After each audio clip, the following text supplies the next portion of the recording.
Joining us live from Washington, D.C. is Benjamin Freedman, the Policy Director at Defense Priorities, a Washington think tank. Welcome to the programme. We've been looking at pictures of captives being released from Red Cross vehicles. So, put simply, do you think the current ceasefire is likely to be extended? I could imagine it being extended for another day or two. So I think that's likely, but it's unlikely that it will be extended indefinitely. I think the Israelis are eager to resume the war sooner or later in the south, and feel kind of compelled by their politics to do so. So sadly, I think the war is going to start again in a couple days. You mentioned Israel wanting to continue the war, of what you said there, but what is Israel's end game here, and does it actually have a tangible plan? I don't know that Israel has a clear end goal in mind. I think different Israeli leaders probably have different end goals, and they haven't resolved those competing alternatives yet. I think that their goal of destroying Hamas is possible, but it's hard to see what comes in its wake, what possible outcome there is for governance in Gaza other than some kind of Hamas or Hamas 2.0, unless it's the Israelis sitting on it as a police state, which I think they want to avoid, at least in the long term.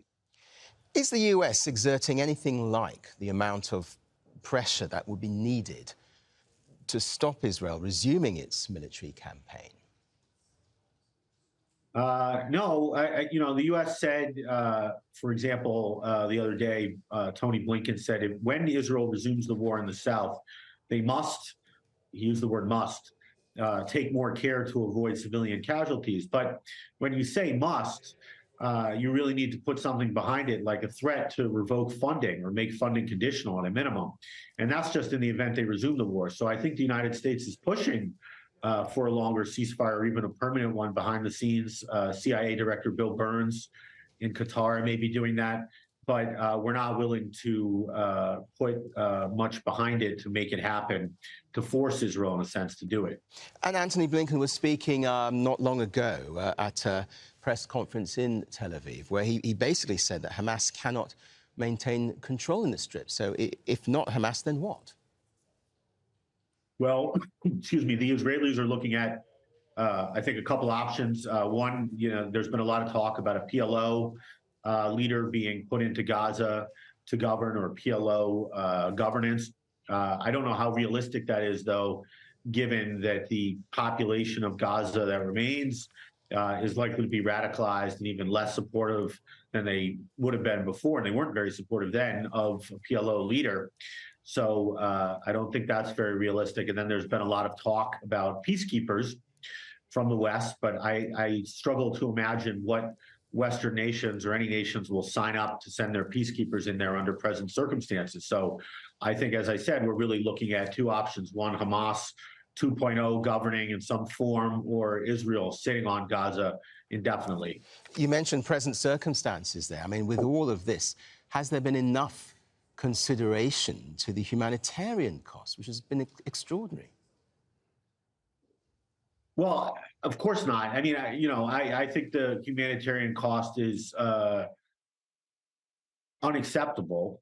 And, it depends who you're talking about. But I certainly think in Washington, there should be more concern given to that. And we should reevaluate our plan to give the Israelis $14 billion to support their military campaign, given the way they've conducted it. Where does this leave the US then, as it stands, in terms of an international broker, in the Middle East or elsewhere?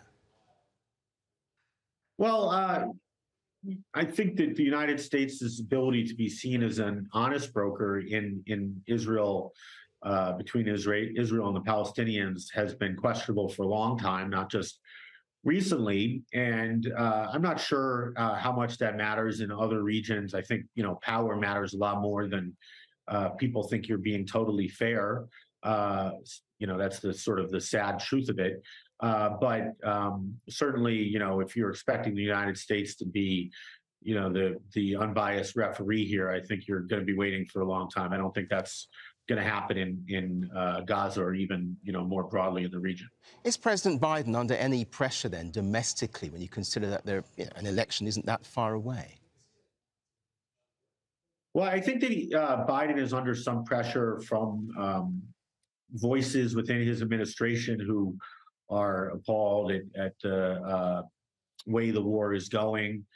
He's under some pressure from congressmen and senators who said U.S. aid should at least be conditional. But I think in the grand scheme of things, that pressure is relatively weak.